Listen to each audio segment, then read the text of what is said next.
Quiet, numbskulls, I'm broadcasting. Can we get serious now? One thing that did happen during the 60s was some music of an unusual or experimental nature did get recorded and did get released. Now look at who the executives were in those companies at those times. Not hip young guys. These were cigar-chomping old guys who looked at the product that came and said, I don't know. Who knows what it is? Record it, stick it out. If it sells, all right. We were better off with those guys than we are now with the supposedly hip young executives who are making the decisions of what people should see and hear in the marketplace. Success in the music business begins with a dream, a vision.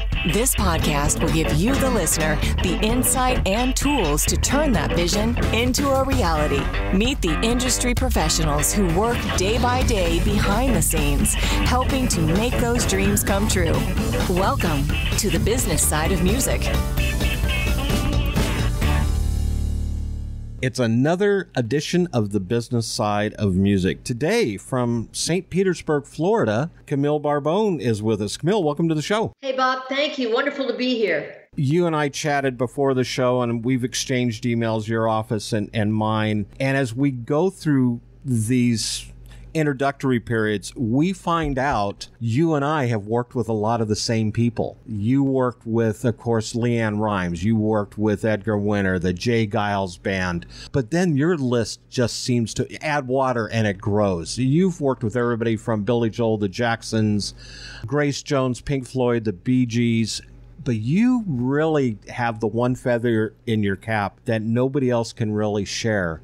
And that is you're the one that discovered, developed, managed, and launched Madonna. It's a dubious honor. It's the only way I can put it.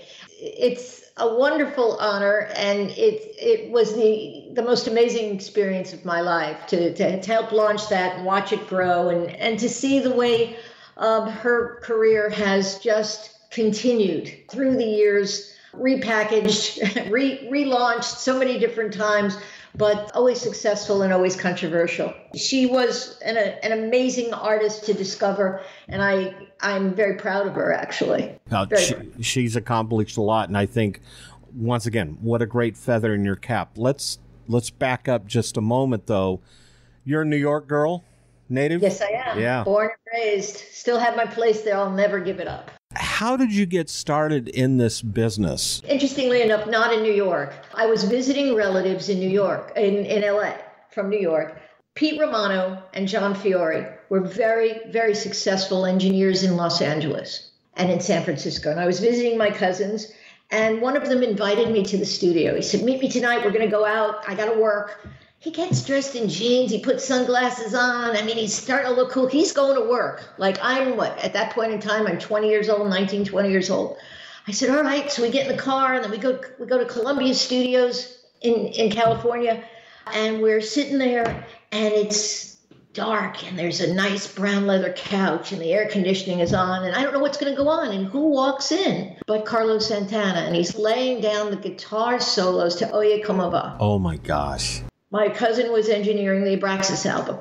And I'm sitting there, and I'm rubbing my hand on that leather couch, and I'm saying, wow, this is quite a way to make a living. This is what a business. Wow, I want to do this. So I stayed in California for those couple of weeks. I ran back to New York, and I applied for a job at Columbia Records. That's how it all got started.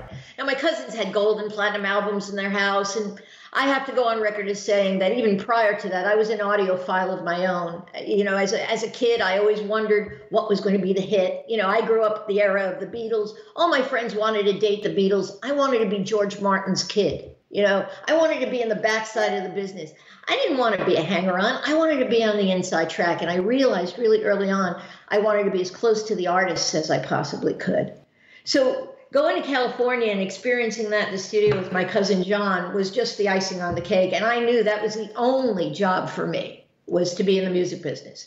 So I plotted the charts. I went out and bought my singles the minute they went on the charts when I was a kid. I anticipated what the singles were going to be on albums. It was all going on in my head even before I embraced the industry. And I just fell in love with it, you know. But that goes back to a love of music that my mother gave me too, you know. And so that's how it all started. My cousin in San Francisco, back in New York. I couldn't get a job at Columbia first. They didn't have an opening. So I took a job at CBS Radio, talk radio, and I waited until the job came available at Columbia Records, and I became the head of new release coordination, manager of new release coordination. So my job was to coordinate the activities of the 28, 27 different departments that go into making a record. Wow. It was like going to undergrad and grad school all at once at Columbia Records. So I'm dealing with major artists, right? I'm dealing with the first time a single started to sell 250,000 units a day, and that was Bridge Over Troubled Waters. And my boss looked at me and said, we have to find places to manufacture this. We can't keep up with demand. We have to find. It was hysterical. But those were the days of vinyl. Those were the days when you had a 3-day shipping cycle, where you had 3-day, 2-day, 1-day markets. Everything got on a truck. Everything went to the stores. There was a lot of physicality to it, and there was a lot of delay in it. So when you had multi-million-dollar campaigns, you really had to make sure you were on time. And that was my job when I started in the music business. So I learned how to interact not only with all the different departments, but I had to work very closely with the artist managers and very closely with the artists themselves, A&R people and the producers. Test pressings, having them review their work, all that kind of stuff fell on my shoulders to make sure it happened. So it just gave me an insight and a perspective in the business that was bar none. I mean, and the more I learned about the business, the more I fell in love with it. From that perspective, I learned everything that I needed to learn. But what I was attracted to most was the artist management side. That's what I decided I wanted to be when I grew up. And back then, if memory serves me correctly, we didn't have the schooling that we do now. Tim Riley was on our show a couple of weeks ago, and we talked about this. He's one of those old school guys that came out of Memphis and went into Nashville, worked with, everybody from Aretha Franklin to Al Green, and then Aerosmith and Led Zeppelin, and he and I met when he was working with Tim McGraw. But back in those days, what you described was just getting in the trenches, getting started, learning, pulling yourself up by your bootstraps. We'd make mistakes. You'd learn from those mistakes. You kind of lived or died by the success or the failure of a project, right? Absolutely. And people were fearless at the labels in terms of putting their lives and their careers on the line for signing someone. I've literally been in offices where A&R guys have stood on the desk of the vice president and general manager and say, I'll bet my entire career on this. You got to sign this guy. The passion was so astounding there. But you're right. You learned on the job. You learned in the School of Hard Knocks. I mean, now we've got Full Sail. We've got schools all over the country that teach our business.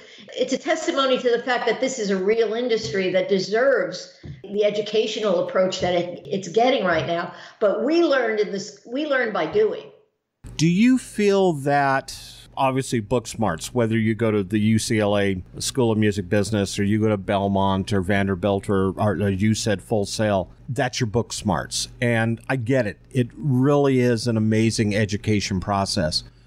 Do you think those kids that are going to those schools and graduating with those degrees, they still need the street smarts, at least in my opinion? Are they getting it? Or is it just so abstract because all they have is that printed word, whether it's physical or digital? Are they living by that? Or do you think they're kind of figuring these things out in a way that we did too? Let me preface that by saying, I think they have it a little bit easier than we did back then. But to me, it was such an exciting time in my life, I wouldn't change it. I agree. I think that they do have the book smarts. I think they have the facts. But they don't necessarily know how to apply it into the real world and in real time. And I coach, and I can't tell you how many young people that graduate from those programs come to me and say, I'm not cutting it in the business world now. I have all this information. I don't know how to apply it. I don't know where it applies. I think it's out of context. And I think that's a big problem with the business of educating kids in the music industry. I think Full Sail, I mean, they run that school 24/7. There's no time for internships. I think internships are really important, really, really important. And we had internships. We got paid. You got a low-paying job. That was your internship. And maybe you got promoted and you didn't. These kids going in and interns, they're building a resume, but they're getting the life experience that they need. and they're getting the context that they need to apply all that data that they got at school. But it's really out of context in the school. You don't understand real life. You don't understand you're dealing with living, breathing commodities when you're dealing with artists. So it's, yeah, you can memorize the definitions and all that kind of stuff, but the truth of the matter is you're dealing with people, and people are completely free to do and say whatever they want. So you never know what's coming your way. I think it's not as neat a package as the schools pack it up to be. And then they get into the real world and they realize, like, oh my God, this is like a craziness.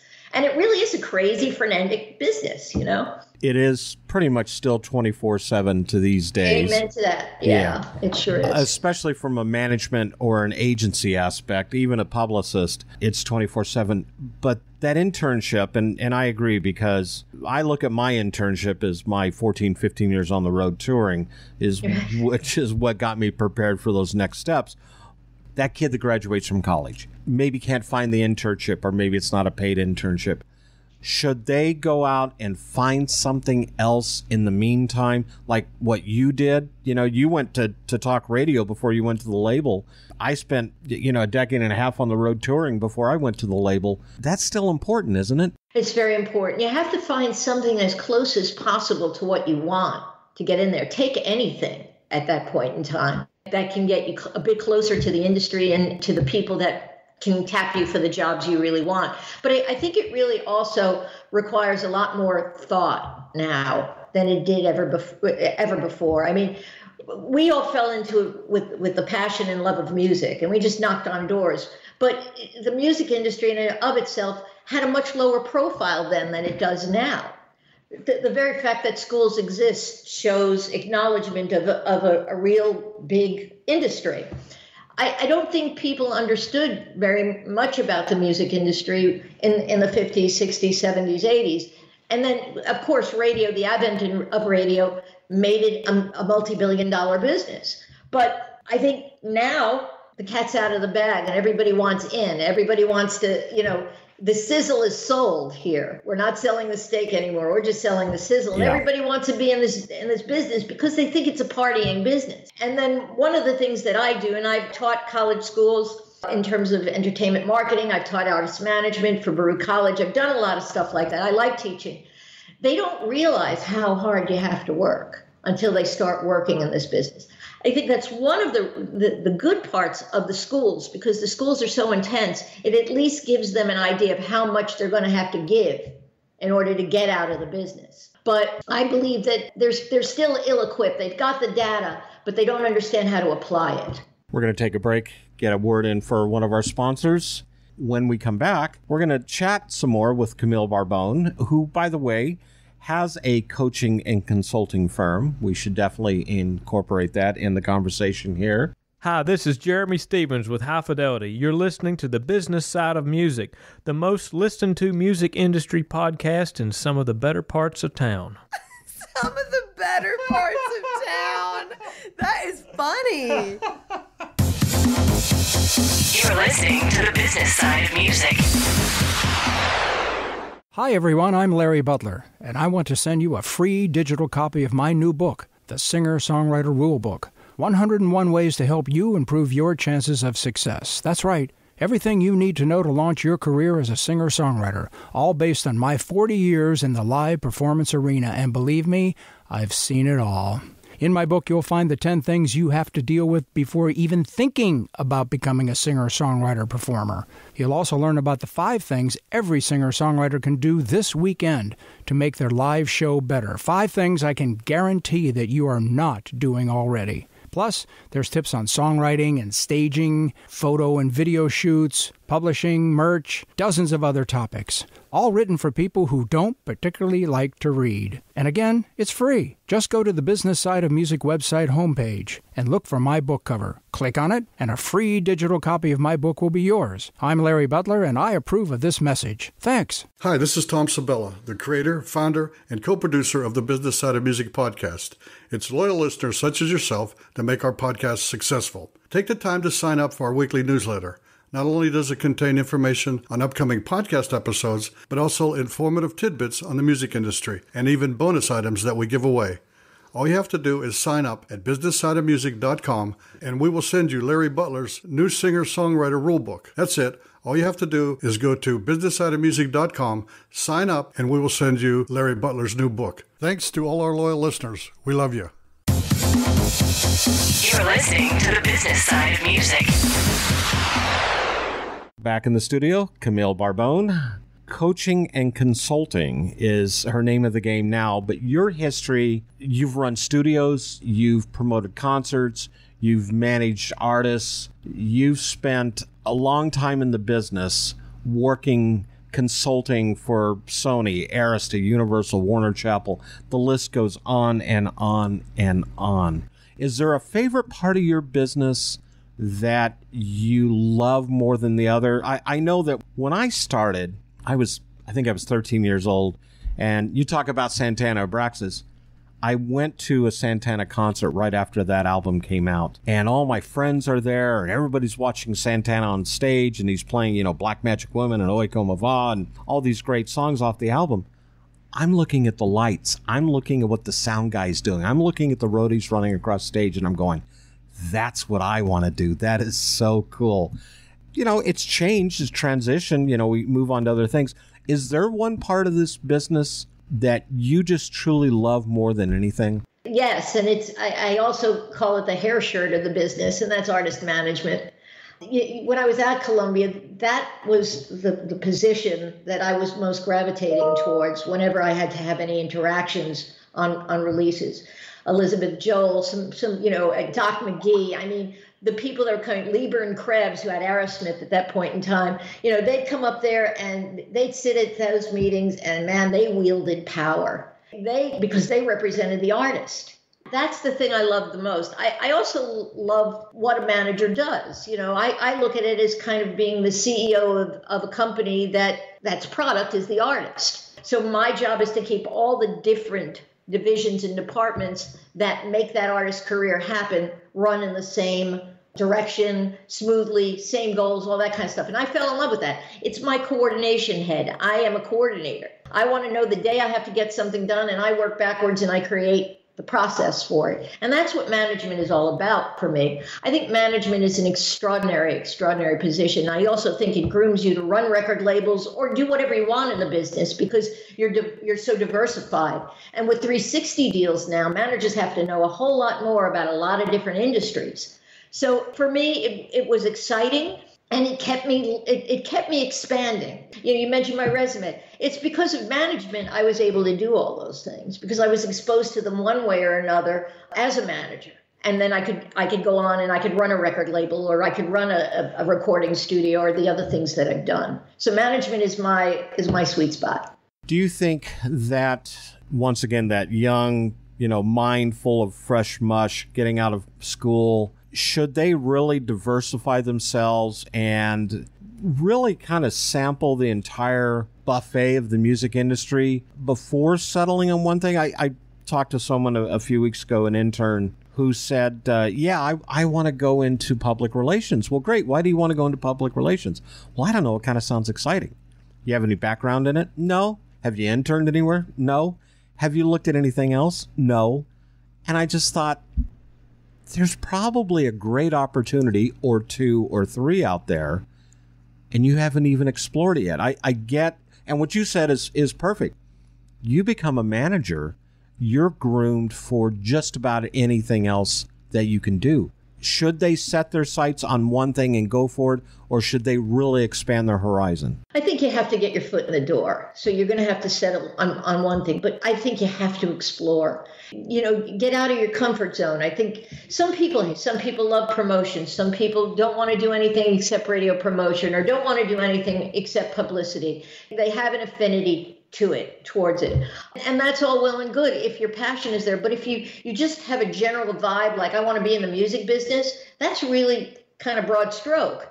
So those are the people that really have to kind of hone in and figure out what it is they want to do. I do workshops and stuff with, I donate time to some of the schools to explain all the different positions and possible careers you can have in entertainment. And with the advent of technology, there's even more and more now. But, you get the basics. Everybody wants to be an A&R. Everybody wants to go out to a club and see somebody on a stage and walk up and say, hey, I'm from Sony Records and I would like to make you a star. Everybody loves that vibe, that energy. If you saw vinyl on TV, everybody gets the gist and the vibe of it, or any of the shows on the music industry. But I think there's so much to learn about the business, and there's so many really interesting positions you can hold that you really have to be exposed to it to make a good choice. And a lot of people that take a job at a label eventually gravitate to the space and place they want to be. But you really need to know what's out there before you make a choice. I mean, publicity might be good, but maybe it's not publicity that you want. Maybe what you want to do is promotion. Or maybe what you want to do is booking. There's so much that you can do. And so, think about music publishing, all the things that you can do. People don't even know how music publishing works. Now, I'm considered a music publishing expert. It's shocking even today when you sit down and talk to an artist. And when I'm consulting, and I consult to 4 publishing companies. The people that own the publishing companies don't even understand it. So then throw in ISRC codes, ISWC codes. How do you get paid online? What are neighboring rights? What are performing rights? People are losing their minds. In order to really be good at this business, or one aspect of this business, you've got to be, it's an immersion thing. You must be immersed in it completely. If you're going to have to do that, you better love what you're doing, because you're going to work hard at it. So I think people really do have to figure out what it is they want in the music business, and they need to know what their choices are. I agree. They've got to definitely know what those choices are. That brings us to where we are today, which is with the COVID-19, everything has come to an abrupt and harsh stop. Very tough. People are not, artists aren't touring, session players really aren't in the studio. What do you tell that person that's just got out of college now and wants to do something with this? We're in one gigantic holding pattern over a musical version of JFK or LAX. What do you tell that person that wants to get their foot in the door at this moment and do something? Is this a good time? Yes, it is a good time. I believe it is completely. We're centralized, at least, because we're online. And right now, it's maybe not as expensive to promote yourself because you don't have to go on the road. You don't have to hire a band. You don't have to do any of those things. That's a minor asset to this. There's more liabilities to this whole thing than anything else. I think you have to start, but I think what you have to do is you have to make sure that what you're putting out on the internet is top quality, because you're dealing with more competition now than ever before. So you can't put sloppy seconds out there. There needs to be some impressive samples of your work out there. It has to be professional. Your production values need to be high. You can't just kind of have fun with it, because that's the only vehicle we have right now. So if you're launching your career right now, you better deal with it. Now, I think YouTube is giving people much better exposure than anything else right now. YouTube, coupled with the proper advertising, is pretty effective. As long as you're dealing with advertising people that really know how to get to your demographic, how to get to your core audience. I think doing things online is all we have. You can't stop. I don't think artists should ever stop. I think they should write. I think that they should record. I think they should do videos. They should get it up and running. They should perfect their social media, get it up there as far as they can. And if there are innovative ways to perform, they should live. I have a few friends that have rented flatbed trucks. They bolted all their equipment down on a flatbed truck. They're rolling into parking lots. They're setting up. They're performing. They're waiting till the police tell them to leave, and then they move on to the next thing. But they're getting out there, and people are becoming more creative. Even recording materials online now. Fabulous stuff is going on. There's going to be more technology that's going to help with synchronization and SMPTE and all that kind of stuff. This is the time we have, and we don't know when it's going to end, so you can't just kind of sit and wait. You got to do something about it. You got to be really creative, though. Really creative. Do you see light at the end of the tunnel? And I know that's a bit of a loaded question because nobody has that crystal ball. But do you see light at the end of the tunnel in a year, in 2 years? And with that being said, how quickly can we ramp up? Will we ever get back to where we were? with that momentum, or do you think it's a whole new world out there? What's your thoughts on all that? We're not going back to the way it was, Bob. That's for sure. I believe that firmly. I think depending upon what science can do with this health issue, and let's be real. You know, I'm married to someone in the health industry. If it isn't COVID, it's going to be another one on down the line. It's just the way it is when you're dealing with billions of people on a planet and you're dealing with viruses. There's just nothing we can do about it.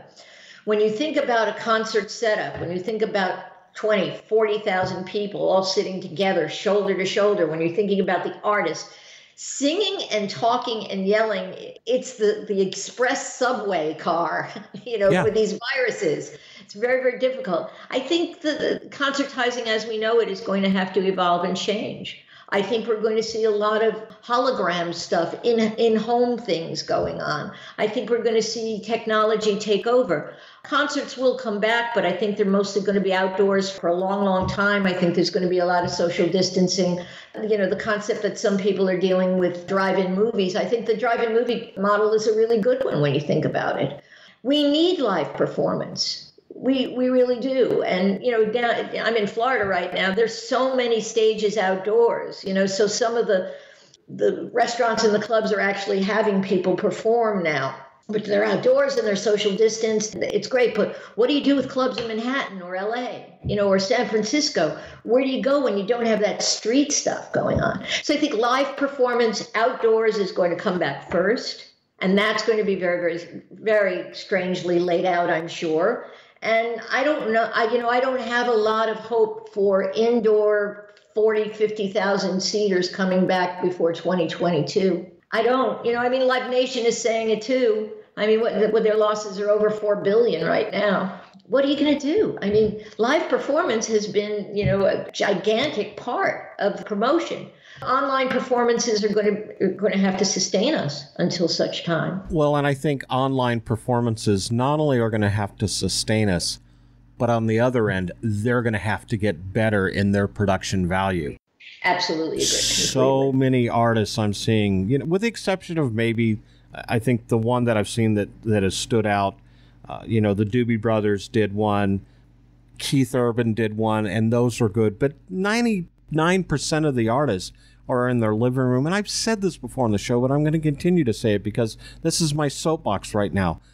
You've got to up your game in that. Agreed. When your only live performance is in your living room, don't make it look like a living room. Make it look like a performance stage, even if it's just hanging some lights and setting the mood and performing as you would if you were on that stage, as you said, of 40 or 50,000 people, because that's what people are used to. They're hungry for music, and they're still looking for something.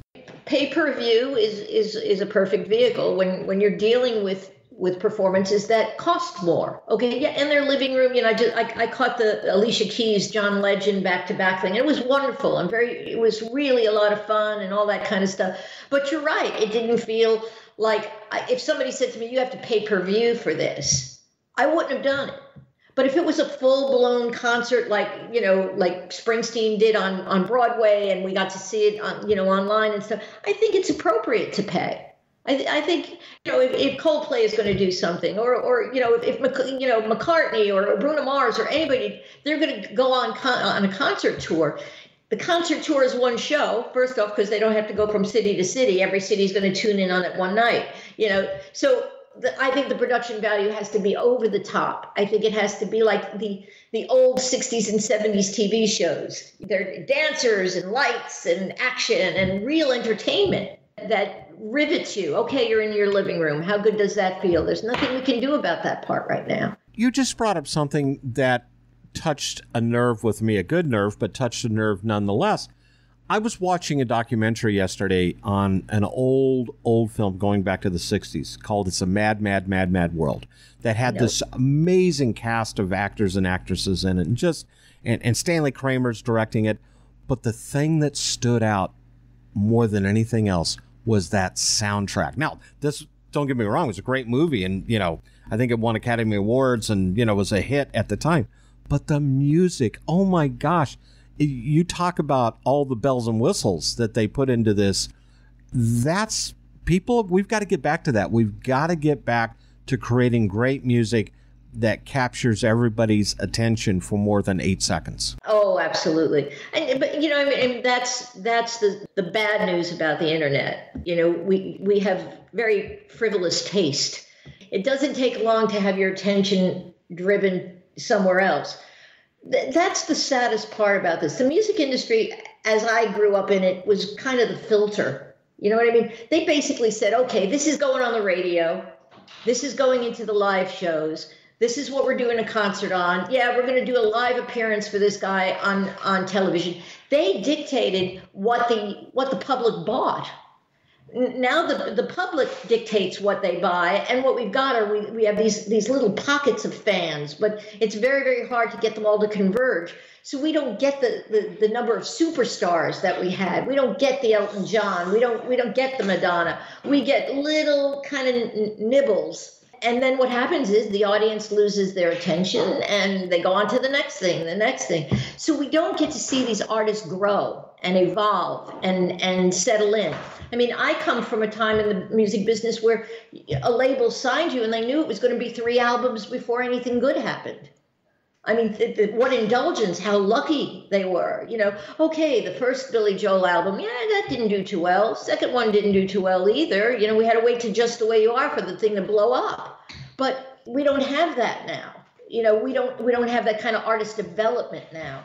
What we have is let's throw it up against the wall and see if it sticks. And we've got millions of people throwing things up against the wall every minute of every day. I think the statistic is 40 to 60,000 new pieces of music are uploaded every day. Every day. Wow. Every day. It's an astronomical amount of music out there, of content out there. I don't know who's going to go listen to all of that stuff. I actually have to wade through all that stuff and find great music. And what do we know about that? We know, I'm being generous if I say 90% of it stinks, you know, which, you know, I'm being kind. So there's that. You got to wade through the muck too. So we have nobody filtering that right now. I can create my own playlist.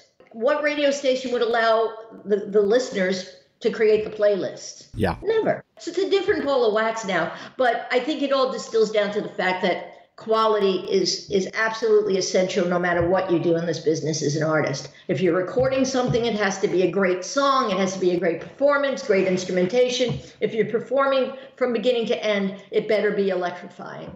We're going to take another break, get a word in for another one of our sponsors, and when we come back, we're going to have some more dialogue here. Hi there, this is Michael Blanton, and I'm with Songwriting University, and you are listening to the business side of music. You're listening to the business side of music.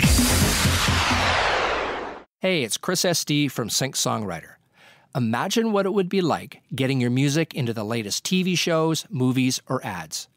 Your songs would not only get exposure in front of millions of viewers, you'd get paid to do it and gain a reputation as the songwriter that you are.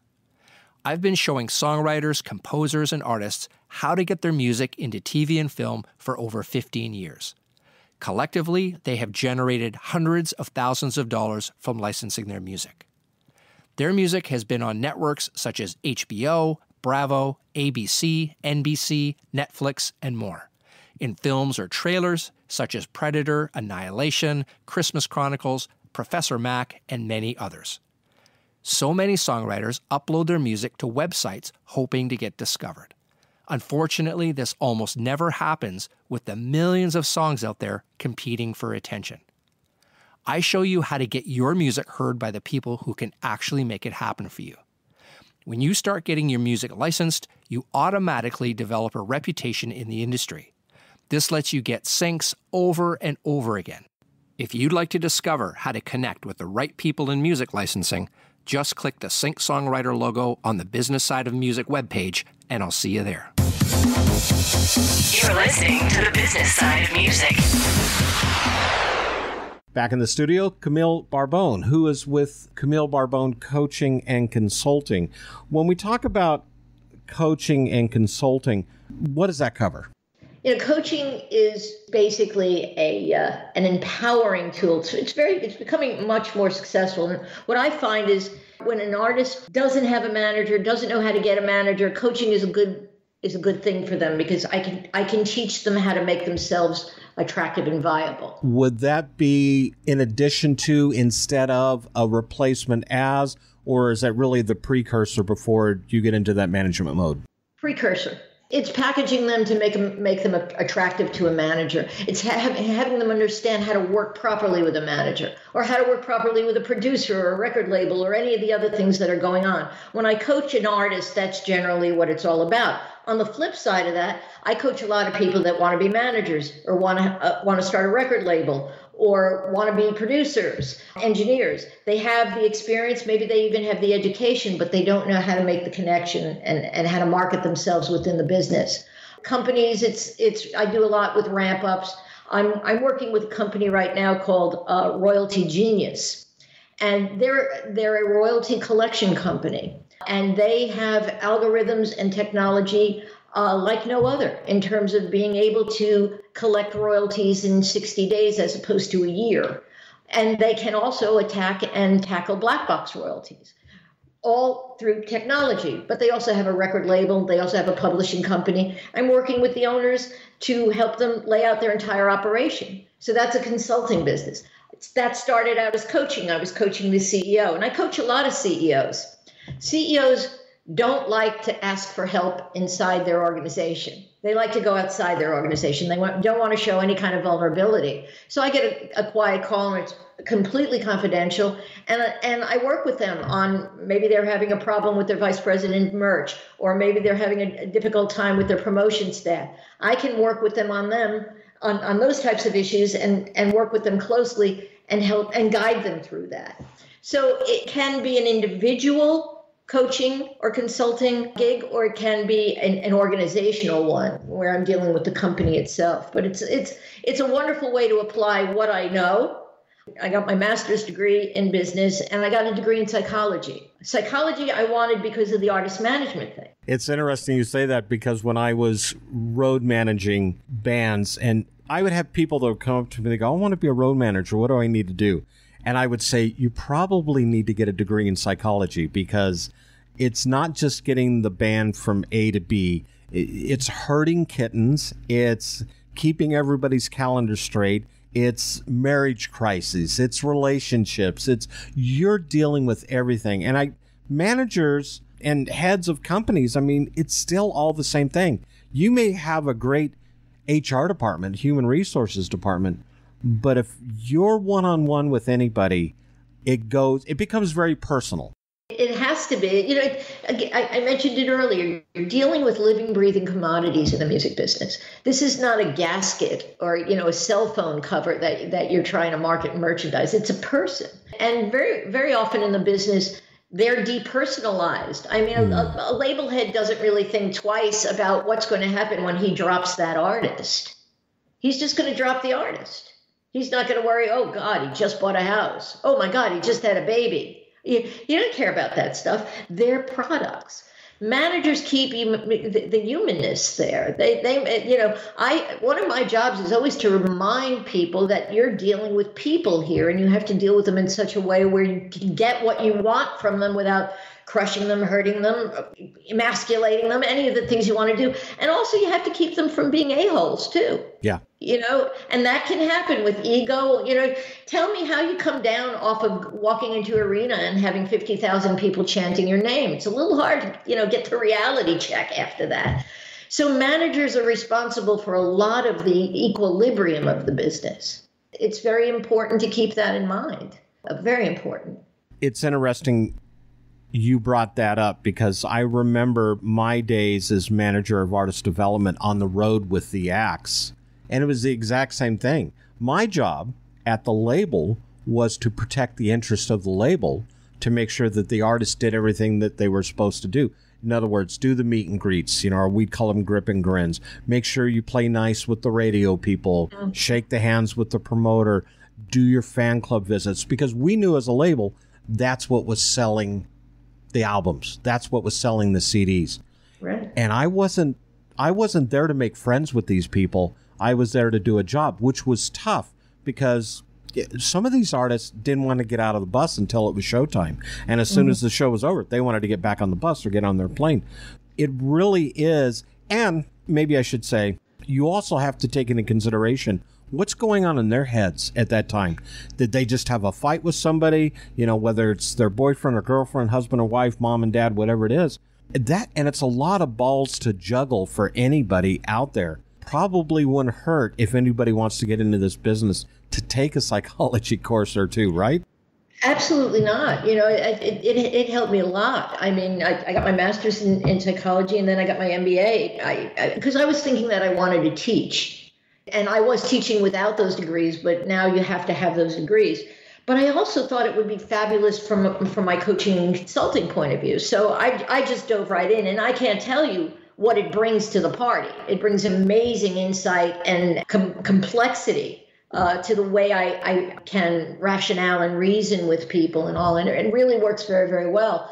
I think it's very important to understand how your business works so that you can do the best that you can do. And that's what coaching and consulting does.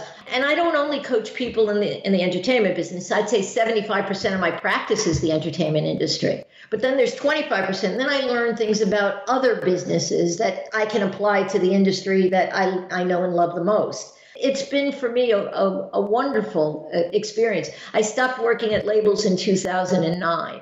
I was the head of 3 indie labels back to back from the early 2000s on up. Coaching and consulting was what I wanted to do, and it was the right choice for me. I get a lot of, would you manage me kind of questions, and I would never manage anybody ever again. I did my time, but I can understand what's needed in management and what's needed when somebody brings their business or their business situation to me, and I can say, okay, all right, here's where that individual is in their career. And I've experienced it, not only for myself, with other artists, so I have a wealth of information to give them. And it really keeps them from doing 2 things, wasting time and wasting money. And I think what you said there is you have a wealth of information. It's their job, and I'm sure with your assistance, to turn that information into knowledge, something useful that they can do. Application, Bob. It's all about applying what you know. That's what coaching does. It forces them to apply. It's about accountability. It's about saying, okay, this is what you want to have happen, and these are the steps for that plan. Each week we meet. Did you take care of step 3? Well, no, I didn't. Why didn't you? What's going on? We have to understand why. Let's try and figure out what the problem is. Let's move it forward. So incremental progress, really, it accumulates, and you can accomplish a lot of things, a lot of great things. And I've worked with a couple of artists, to get them into record deals. And it's been a very exciting perspective, a very interesting vantage point, very different as a coach or a consultant as opposed to being in it. Good choice for me. I'm very pleased with what's going on. And my book is coming out, whenever COVID lets my book come out. And the book is about 30% memoir and about 70% about the music industry. But I teach about how the music industry works, and I teach through stories from very, very high-profile executives and professionals and artists. So it's a fun ride. Great stories, too. Really fabulous stories. Once again, I think that's how we learn. We have to look back on, what has worked and what hasn't worked before, and sharing those stories is definitely a good idea. How can someone find you? You can search me on the internet, www.camillebarbone.com. There's a Facebook page, Camille Barbone Coaching. You just have to Google me. There's plenty of ways to reach me. And, I love to hear from people and help. I do a lot of webinars. I do a lot of seminars for schools and the likes. I'm just in the process of doing one called Follow the Money, which explains what you have to do to get your music paid for on the internet. Nobody realizes that you have to code these things up and make sure that you have all the numbers they need so they know what belongs to who. I'm easy to find, real easy to find. Thanks for being on the show. My pleasure. The Business Side of Music is the creation of Tom Sabella and Tracy Snow and is produced by Bob Bender. The Business Side of Music is recorded at Music Dog Studios in Nashville, Tennessee. Production sound design by Keith Stark. Voiceover and promo by Lisa Busan.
You're still here?